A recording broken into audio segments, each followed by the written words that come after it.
Media మిత్రులందరికీ ఎన్నికైన వెంటనే నా విజయాన్ని ఆకాంక్షించారు. అలాగే నేను ప్రజలకిచ్చిన నా పర్యటనలో ప్రజలకిచ్చిన ప్రతి మాట కూడా ప్రజలందరికీ చేర్చేలాగా ఈ విజయంలో ప్రముఖ పాత్ర వహించిన మీడియాకు కూడా నా హృదయపూర్వక కృతజ్ఞతలు తెలియజేసుకుంటున్నా. అలాగే రేపు సోమవారం నుంచి మాకు అసెంబ్లీ సమావేశాలు ఉన్నాయి. అసెంబ్లీ సమావేశాలు అయిన తరువాత నేను ఆల్మోస్ట్ అన్ని గ్రామాలు మళ్ళీ పర్యటించి ఆ గ్రామాల్లో ఉన్న ప్రజలందరికీ కూడా ప్రతి గ్రామం కొంత సమయం పడుతుంది, ఒక 10 రోజులు పట్టవచ్చు. ప్రతి గ్రామం కూడా వెళ్ళి ఆ గ్రామంలో ఉన్న తెలుగుదేశం, జనసేన, భారతీయ జనతా పార్టీ నాయకుల్ని, కార్యకర్తలనే కాకుండా నన్ను వ్యక్తిగతంగా అభిమానించి మరి నా విజయానికి దోహదపడిన ప్రజలందరికీ కూడా నేను వారందరినీ కలిసి ధన్యవాదాలు చెప్పుకునే కార్యక్రమం రేపు అసెంబ్లీ సమావేశాలు అయిన వెంటనే నేను మొదలు పెడతాను. సో మీడియా ముఖ్యంగా అందరికీ కూడా ఇది తెలియచేయాలనేది నా ఆకాంక్ష. ఇక మీరు సరే జనరల్ విషయాలు కూడా కొన్ని మాట్లాడుకుందాం. బొత్తిగా అసలేమి మాట్లాడకపోతే ఈడికేమైందిరా బాబు అనుకుంటారు. సో వైఎస్ఆర్ కాంగ్రెస్ పార్టీ వాళ్ళు దొంగ బాబాయ్ అన్నట్టుగా మరి ఇప్పుడు వాళ్ళు ఎవరిని కొట్టకుండానే ముందే మమ్మల్ని కొట్టేశారని మరి నిన్న ఢిల్లీలో విజయసాయిరెడ్డి గారు మరి చాలా గొడవలు చేశారు. మరి నాకు అర్థం కాదు ఏంటంటే పట్టపగలు ఒక ఎంపీని తప్పుడు కేసు పెట్టి ఇంట్లోంచి లేపుకెళ్ళి అర్ధరాత్రి చావబాది అన్ని ఎవిడెన్స్లు ఉన్నా సరే, అంటే నాకన్నా వాళ్ళు ఎంత దుర్మార్గులో తెలిసినవాడు ఎవరు లేడు. సరే కొంతమంది చంపేశారు, అది ఉంది. బట్ ఒక ఎంపీ స్థాయిలో ఉన్నవాడిని ఈ రేంజ్లో వాళ్ళు చితకబాదారంటే మరి వాళ్ళు ఎంత దుర్మార్గులు అన్నది నాకు బాగా తెలుసు. మరి వాళ్ళు ఇవాళ అలా చేశారు ఇలా చేశారు అని కనీసం నా ఫ్లెక్సీని కూడా 4 సంవత్సరాల్లో ఎవరిని కట్టనవలా. అది మీ అందరికీ తెలుసు. మీడియా ఎవరైనా కడితే వాళ్ళకి ఆ పోలీసు వాడు ఫోన్ చేసి వార్నింగ్ ఇచ్చేవాడు. సో మరి ఈ రకంగా అన్ని దురాగతాలు చేశారు. ఇప్పుడు అసలు ఏమీ జరగకుండానే వాళ్ళు చేసింది వీళ్ళు రిపీట్ చేస్తారేమో అనే భయంతో ముందే అమ్మోయ్ బాబాయ్ కొట్టేస్తున్నారు, చంపేస్తున్నారు. 1-6 సంఘటనలు ఎక్కడైనా జరిగి ఉండొచ్చు. అది పార్టీలకి సంబంధం లేదు. ఇద్దరు వ్యక్తుల మధ్యన ఏమన్నా ఉంటే ఎవడు దెబ్బతింటే, ఇద్దరు కొట్టుకుంటే ఎవరు దెబ్బతింటే ఆ దెబ్బతిన్న వ్యక్తికి వైసీపీ ముసుగేసి వైసీపీ వాళ్ళని చంపేశారు అంటున్నారు. నేను ముందు నుంచి చెప్తున్నా, ఆ పార్టీ సంకనాకి పోతుందిరా బాబు, ఓ 20 సీట్ల కన్నా రావు. సరే 11 వచ్చినాయి, నా అంచనాలు తప్పని. 20 సీట్ల కన్నా రావు అని ఎన్నోసార్లు నేను చెప్పా. చివరిలో కూడా అలా మాటలని పందాలు కాసుకుంటారేమో, అది పిచ్చి ఆసుపత్రిలో చేసుకోవాలి. అక్కడ ప్రమాణ స్వీకారాలు ఏంటి, ప్రజల ఓట్లన్నీ అక్కడ పడిపోయినాయి, చాలా దారుణంగా ఉంది పరిస్థితి. పందాలు కాయకండి రా బాబు, తర్వాత మళ్ళీ మీరు ఇబ్బంది పడతారని కూడా చెప్పా. ఆ పందాలు కాసుకున్న వాళ్ళు ఇప్పుడు కొద్దిమంది ఆత్మహత్య చేసుకుంటున్నారు. సో మనస్తాపంతో ఆత్మహత్య అని చెప్పి, వైసీపీ రాలేదని మనస్తాపంతో ఆత్మహత్యలని చెప్పి మళ్ళీ దానికి ఒక డిఫరెంట్ మీనింగు. మళ్ళీ జగన్మోహన్ రెడ్డి గారు బహుశా ఓదార్పు యాత్ర 2.0 స్టార్ట్ చేస్తారేమో, నాకు తెలియదు. నేను ఇంకా ఈ రోజు నుంచి వ్యక్తిగతంగా జగన్మోహన్ రెడ్డి గారి గురించి నేను మాట్లాడదలుచుకోవాలి. ఎందుకంటే ఆయన భాషలో చెప్పాలంటే మంచోషాడు, ఆయన చేయాల్సింది చేశాడు, వెళ్ళిపోయాడు. ఇప్పుడు జనాలు చూసేది మేమేం చేస్తాం, మేమిచ్చిన హామీలు ఎలా నెరవేరుస్తాం, ఎన్నో హామీలు ఇచ్చాం, ఆ హామీలు నెరవేరుస్తారా లేదా అనే దాని మీద జనం దృష్టి ఉంటుంది తప్ప జనాల దృష్టి ఇంకా జగన్మోహన్ రెడ్డి గారి మీద కానీ వైఎస్ఆర్ కాంగ్రెస్ పార్టీ మీద కానీ ఉండదు, ఉండకూడదు కూడా, అనవసరం. ఇప్పుడు మేము మాట ఇచ్చాం, మా మాట ప్రజలు విశ్వసించారు, జగన్మోహన్ రెడ్డిని కాదనుకున్నారు. మాకు మేము ఊహించిన దానికన్నా కూడా పెద్ద అందలం ఎక్కించారు.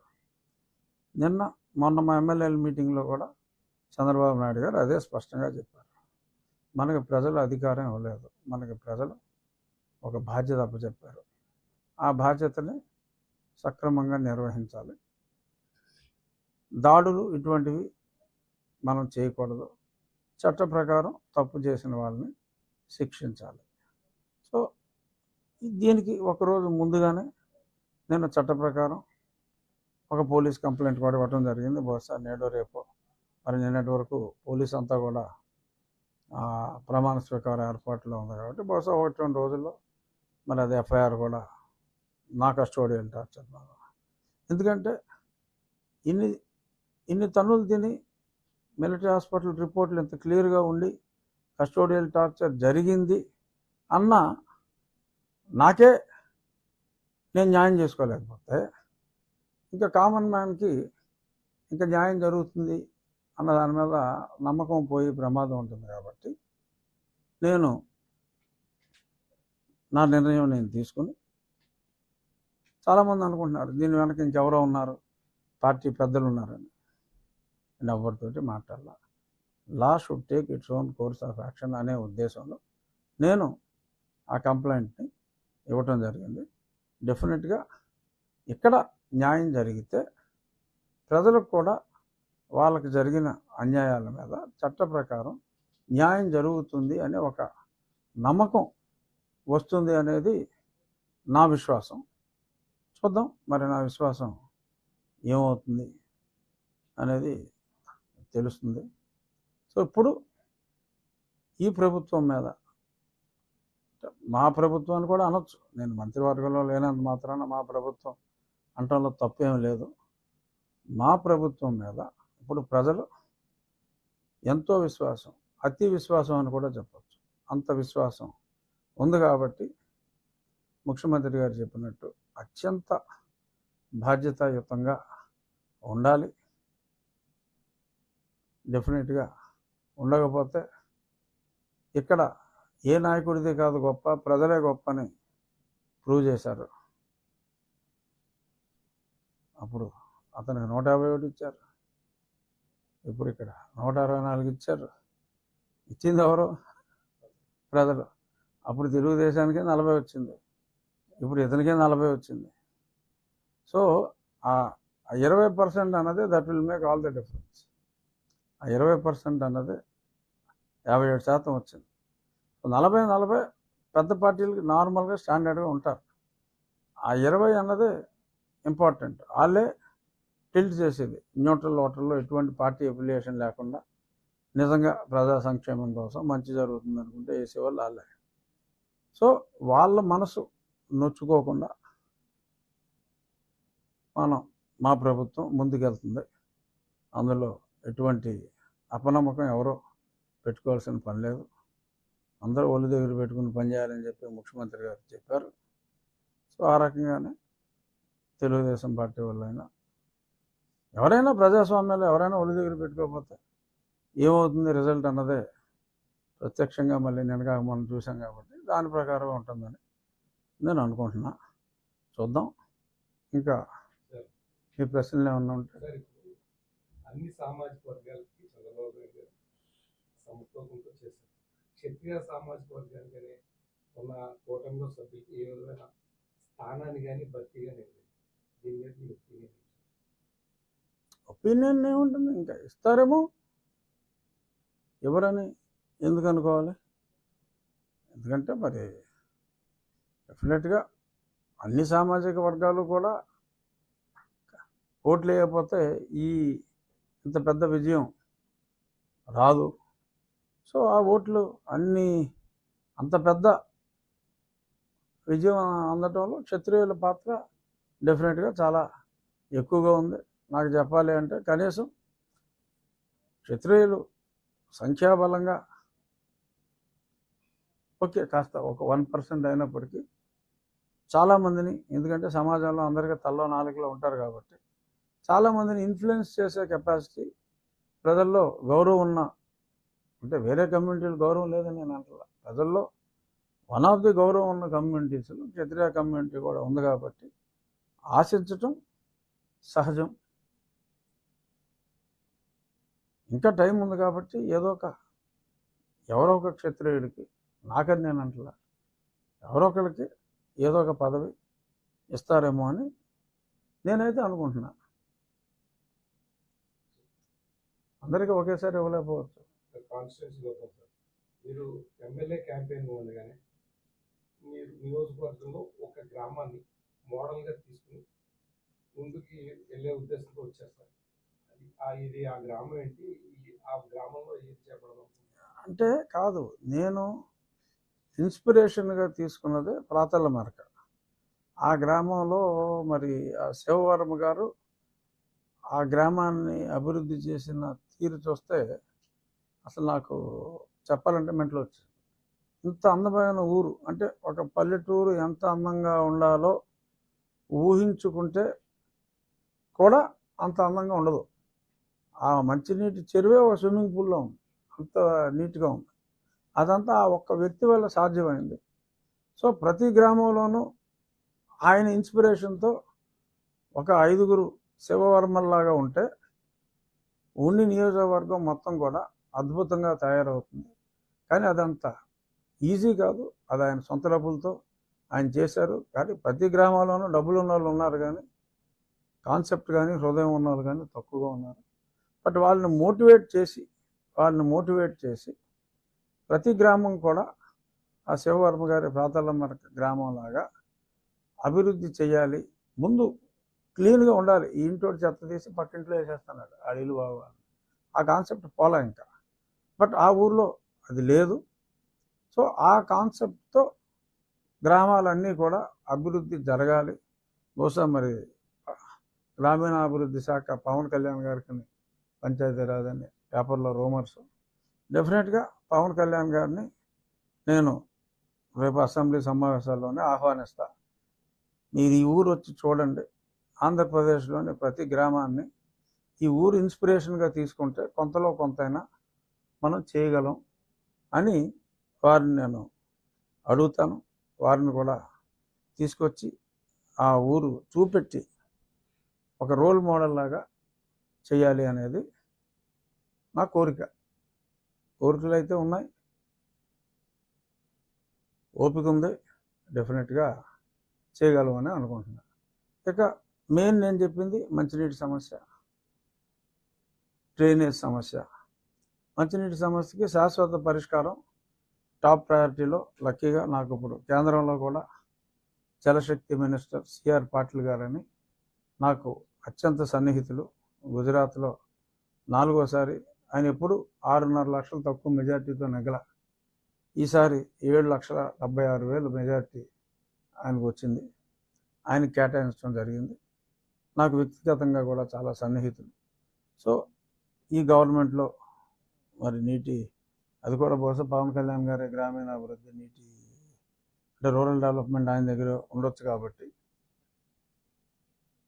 ఎవరైతే ఆ శాఖ ఎవరి దగ్గర ఉన్నా ఆ శాఖతో, ఆ కేంద్రంతో, ముఖ్యంగా నా నియోజకవర్గంలో మేజర్ ప్రాబ్లం కాబట్టి కీ రోల్ తీసుకుని ఆ ఫండ్స్ ఎలకేషన్ ఫాస్ట్గా వచ్చేలాగా చేస్తాం.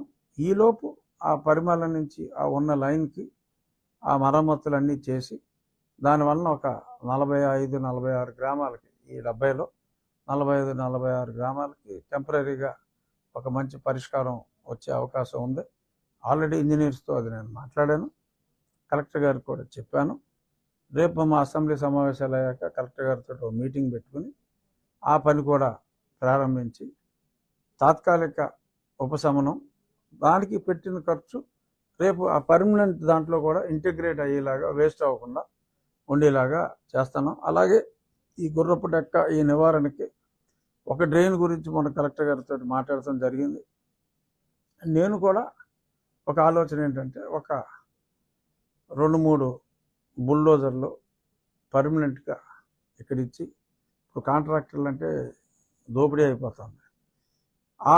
ఎవరికైతే అది ఉపయోగపడుతుందో వాళ్ళు డీజిల్ కొట్టించుకునేలాగా ప్రభుత్వం నుంచి సహకారం ఉంటుంది.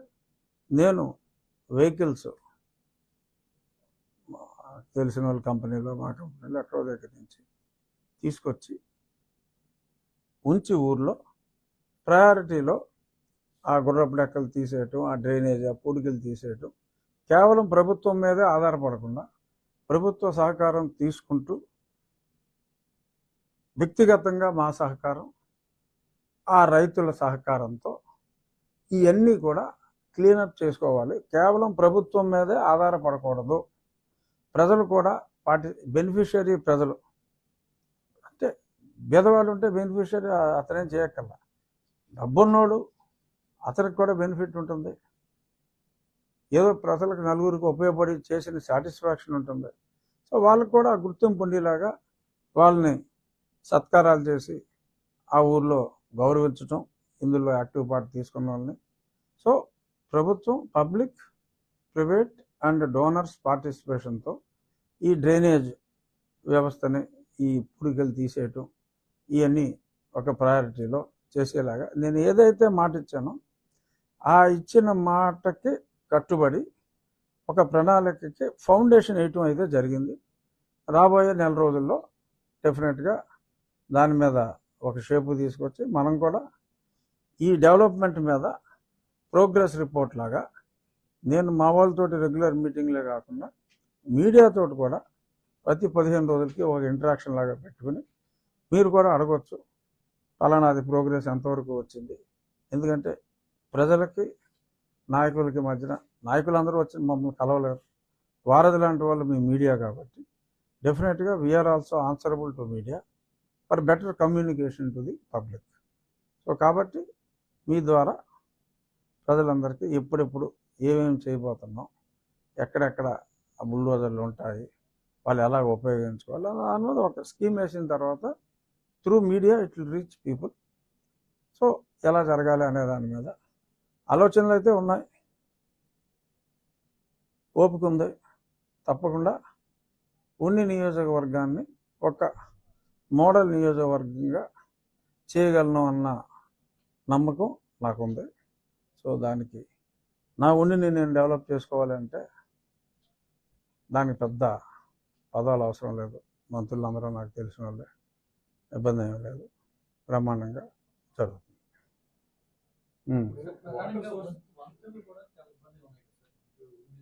ఇది అది మెయిన్ ఈ వంతెన, మా కోపెల్ల వంతెన, అది నేను గతంలోనే వైఎస్ఆర్ గవర్నమెంట్లో ఉన్నప్పుడే క్లియర్ చేయించా. ఇప్పుడు ఆ శాంక్షన్ అలాగే ఉంది.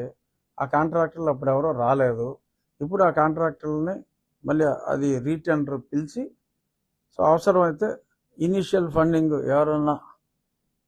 ఎవరితోటన్నా ఆ కాంట్రాక్టర్కి అప్పు ఇప్పించైనా సరే, మొబిలైజేషన్ ఫండ్ ఇవ్వలేని పక్షంలో అప్పు ఇప్పించైనా సరే ఆ పని అయితే మొదలుపెట్టాం.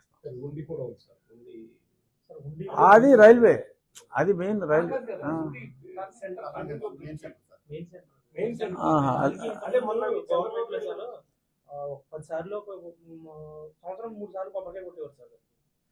ఆల్రెడీ 30 సార్లు అయిపోయిందా?